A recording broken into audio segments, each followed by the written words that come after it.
Hello everyone, welcome to my YouTube channel जिसका नाम क्या है एएस एकेडमी। आज मैं काफ़ी लंबे अरसे के बाद आपके सामने एक क्लास लेकर के प्रस्तुत हुआ हूँ जो आपके लिए बहुत ज़्यादा हेल्पफुल रहने वाली है। ये क्लास एक ये समझ लो 5 से 10 मिनट की क्लास रहने वाली है और इस 5 से 10 मिनट की क्लास में आप छोटी की और बड़ी की में अंतर समझ पाओगे। तो आइए बिना देरी करते हुए इस क्लास को स्टार्ट करते हैं।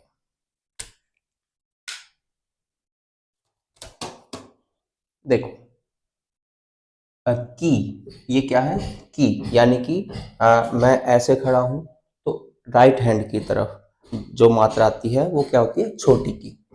और जब लेफ्ट हैंड की तरफ होती है तो कौन सी होती है? बड़ी वाली की। और ऐसे खड़ा हो जाऊंगा तो ऐसे क्या होगी? ये राइट हैंड हो गया, राइट हैंड की तरफ आपकी बड़ी की आ जाएगी और लेफ्ट हैंड की तरफ आपकी छोटी की आ जाएगी। तो ये आपको ध्यान रखना है कि छोटी की मात्रा और बड़ी की मात्रा, बड़ी ई की मात्रा और छोटी ई की मात्रा कहाँ प्रयोग होती है, कैसे कैसे इसको पहचानने की। ये मतलब एक आप ऐसे बना लो कि मुझे ऐसे ऐसे बड़ी की और छोटी की में अंतर आना चाहिए।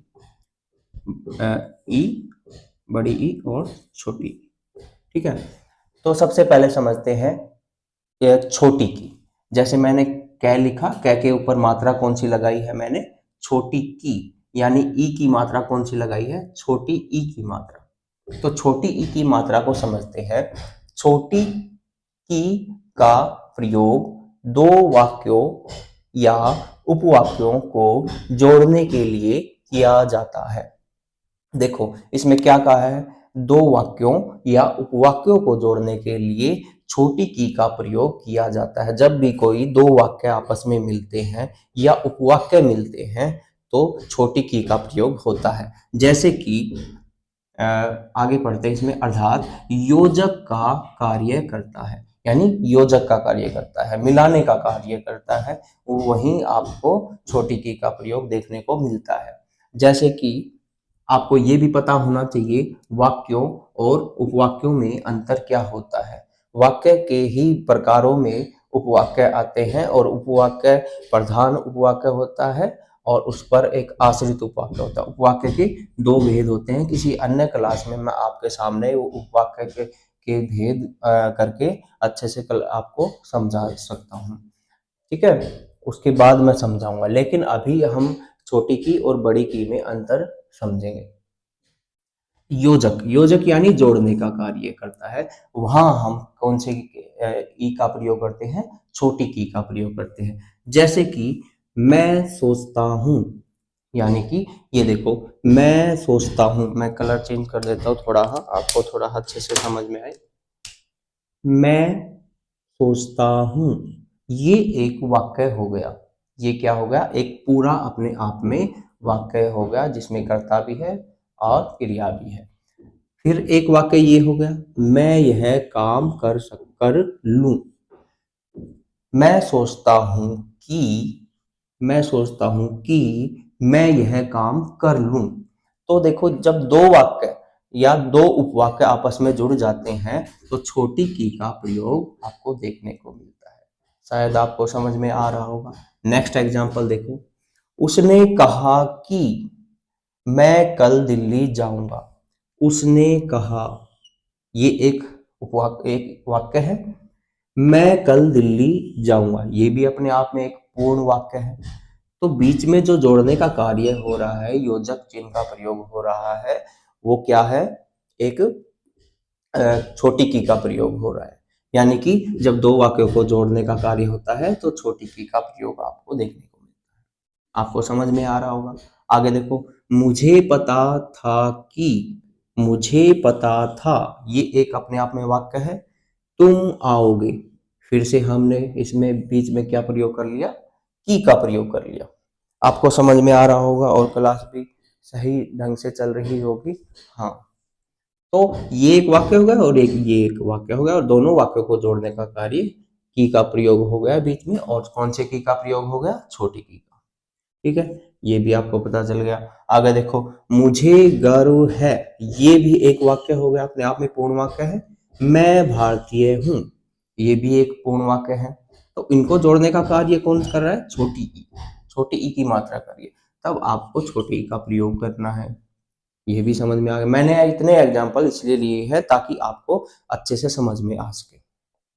आगे देखो, वह घर पहुंचा ही था, वह घर पहुंचा ही था कि, फिर से छोटी की का प्रयोग कर लिया, वर्षा हो गई। मैं घर पहुंचा ही था कि वर्षा हो गई, यानी फिर से दो वाक्यों को जोड़ने का कार्य कर रहा है, इसलिए हमने छोटी ई का प्रयोग कर लिया। आई थिंक आपको छोटी की का प्रयोग समझ में आया होगा, क्योंकि ये बहुत ज़्यादा इम्पोर्टेंट है। एक व्याकरणिक दृष्टि से भी देखा जाए तो कोई भी हम लिखते हैं, कुछ भी पोएम लिखते हैं या फिर हम कोई भी लेख लिखते हैं, तो हमें की, छोटी की और बड़ी की में अंतर स्पष्ट नहीं हो पाता, इसलिए मैंने ये एक छोटी सी क्लास आपके सामने लेकर के प्रस्तुत हुआ था। तो ये हुई छोटी की बात। अब करते हैं बड़ी की बात। आ जाइए इधर, बड़ी की, यानी कि मैं इस तरफ ऐसे खड़ा हूं तो ये किस तरफ हो गई? राइट हैंड की तरफ। ये राइट हैंड की तरफ आपकी बड़ी की का प्रयोग होता है। जैसे कि हम इसमें देखते हैं क्या लिखा है, बड़ी की का प्रयोग सामान्य वाक्यों में करना। क्या लिखा है इधर? करना। करना कोई क्रिया होती है, करना क्रिया का भूतकाल रूप, भूतकाल रूप यानी पास्ट रूप माना जाता है। बड़ी की का प्रयोग सामान्य वाक्यों में करना क्रिया का भूतकाल रूप माना जाता है। जब भी आपको कुछ वाक्य में दिखेगा की का प्रयोग, तो वो एक क्रिया ही होती है। की का, बड़ी की का प्रयोग क्रिया रूप मानोगे आप, यानी इस की का प्रयोग आप क्या मानोगे? क्रिया रूप मानोगे। आगे देखो, या संबंध कारक, संबंध कारक आपने पढ़े हैं, कारक चिन्ह आपने पढ़े हैं, कर्ता ने, क्रम को, करण से, संप्रदान के लिए, अपादान से, है ना, ये पढ़े होंगे आपने। तो संबंध में क्या आता है? संबंध में का, के, की, है ना, ये आते हैं। तो का, के, की, ये सारे संबंध कारक है। संबंध कारक का स्त्रीलिंग रूप भी प्रयोग होता है, यानी स्त्रीलिंग रूप प्रयोग होता है। ये भी हम उदाहरण में समझेंगे कि कैसे प्रयोग होता है। तथा सामान्य वाक्यों में क्रिया वाक्यों के अंत में आती है। ये भी आपको याद रखना है कि जब भी कोई सामान्य वाक्य होता है, हिंदी में खासकर, इंग्लिश की बात नहीं हो रही, हिंदी में वाक्य के अंत में हिंदी का कोई भी वाक्य लिखते हैं तो उसके अंत में क्या होती है? क्रिया होती है। चलो आइए देखते हैं एग्जाम्पल इसको। उसने कल पढ़ाई की। देखो, उसने कल पढ़ाई की, पहले तो ये दो उपवाक्य नहीं बन रहे, अलग अलग वाक्य नहीं बन रहे, एक ही वाक्य हो रहा है, तो इसलिए हम इसमें बड़ी की का प्रयोग करेंगे। और की का प्रयोग क्या हो रहा है? एक क्रिया रूप में हो रहा है। अभी लिखा था ना इधर, क्रिया करना, यानी करना। उसने कल पढ़ाई करी, उसने कल पढ़ाई करी, करी नहीं कह सकते तो की करेंगे। ये क्या हो गया? एक वाक्य हो गया पूरा, और ये क्रिया रूप हो गया। ये भी समझ में आया होगा अभी आपको। मैंने यह गलती की, मैंने यह गलती की। देखो, ये इसमें भी कोई उपवाक्य नहीं हो रहा, लेकिन ये क्रिया रूप है कि उसने यह गलती की, तो भी ये क्रिया रूप हो रहा है इधर भी। मैंने उससे दोस्ती की, मैंने उससे दोस्ती की, मैंने उससे दोस्ती की, तो ये भी क्रिया रूप हो रहा है आपके सामने। कोई उपवाक्य नहीं जुड़ रहे, कोई वाक्य नहीं बन रहे। तुमने लड़ाई की, फिर से क्रिया रूप आ रहा है, ये भी देख लो आप। तुमने लड़ाई की यानी क्रिया रूप है। फिर आगे देखो, यह पापा की घड़ी है, यहाँ क्रिया रूप नहीं आ रहा। यहाँ किस चीज का प्रयोग हो रहा है आप खुद देख सकते हो। यहाँ यह पापा की घड़ी है। देखो, अभी मैंने ये लिखा था ना, संबंध कारक का, के, की का स्त्रीलिंग रूप भी प्रयोग होता है। अभी देखो, पापा की घड़ी, जो घड़ी है, जो घड़ी है वो क्या है? स्त्रीलिंग है या पुल्लिंग है? आप खुद सोचो। घड़ी होती है, घड़ी होता नहीं है ना। घड़ी अच्छी होती है, घड़ी अच्छा नहीं होता, तो वो क्या है? घड़ी एक स्त्रीलिंग रूप है। और जब स्त्रीलिंग रूप है तो किसकी किसके बीच में संबंध बता रहा है? घड़ी और पापा के बीच की। घड़ी जो है वो पापा की ही है, और इन दोनों के बीच संबंध कारक का प्रयोग हो रहा है, इसलिए ये क्या हो गया? बड़ी की का प्रयोग हो गया। शायद आपको समझ में आ गया होगा कि संबंध कारक का स्त्रीलिंग रूप भी इसमें प्रयोग होता है बड़ी के में। आगे देखो, सुमित की किताब खो गई, फिर से वही एग्जाम्पल आ गया, ये एक जैसा ही लगभग। जैसे किताब, किताब अच्छी होती है, किताब अच्छा नहीं होता, इससे हम अंदाजा लगा सकते हैं किताब एक स्त्रीलिंग शब्द है। किताब होती है, किताब होता नहीं है, तो यानी कि इससे हम क्या अंदाजा लगा सकते हैं कि किताब जो है वो एक स्त्रीलिंग शब्द है, और स्त्रीलिंग शब्द है और किसके बीच में संबंध बता रहा है, सुमित के बीच में, कि किताब जो है वो जो खोई खोई हुई किताब है वो सुमित की ही है।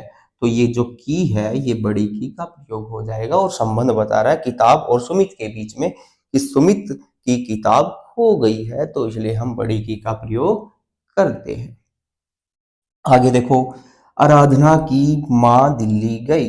अब देखो, माँ तो आपको सबको पता है, माँ तो स्त्रीलिंग पहले से ही है, और माँ स्त्रीलिंग है, इसलिए हम देखेंगे कि इसका की का प्रयोग किसके बीच में हो रहा है, माँ और आराधना के बीच। माँ और आराधना के बीच जो प्रयोग हो रहा है वो कौन सी की का प्रयोग होगा, छोटे वाले की का प्रयोग, यानी संबंध कारक का प्रयोग होगा, यानी स्त्रीलिंग रूप होगा। तो माँ और आराधना के बीच में जो कारक चिन्ह लगेगा वो की का लगेगा और बड़ी की का लगेगा, यानी इन दोनों के बीच संबंध बता रहा है।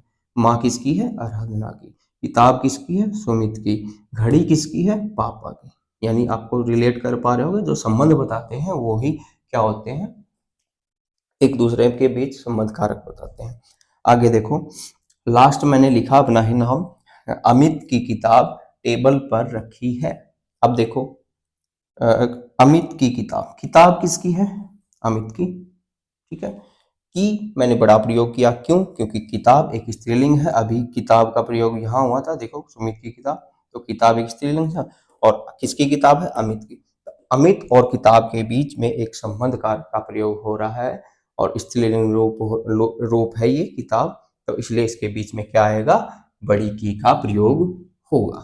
तो आई थिंक मैं समझता हूँ कि और की की और की यानी छोटी की ई और बड़ी की में आपको अंतर समझ में आया होगा। ये क्लास आपके लिए बहुत ज़्यादा इम्पोर्टेंट और महत्वपूर्ण होने वाली है, क्योंकि ये छोटी छोटी चीज़ें ही हैं जो हमें कुछ भी लिखने में गलती होने से बचाती हैं। आई थिंक मैं समझता हूँ आने वाली जो भी क्लास होंगी आपकी रेगुलर क्लास होंगी, और इसी के साथ मैं आपसे विदा लेता हूँ इस क्लास से, क्योंकि ये 5 से 10 मिनट की छोटी सी क्लास थी जो आपके लिए बहुत सी महत्वपूर्ण होगी। थैंक यू, धन्यवाद। जय हिंद, जय भारत।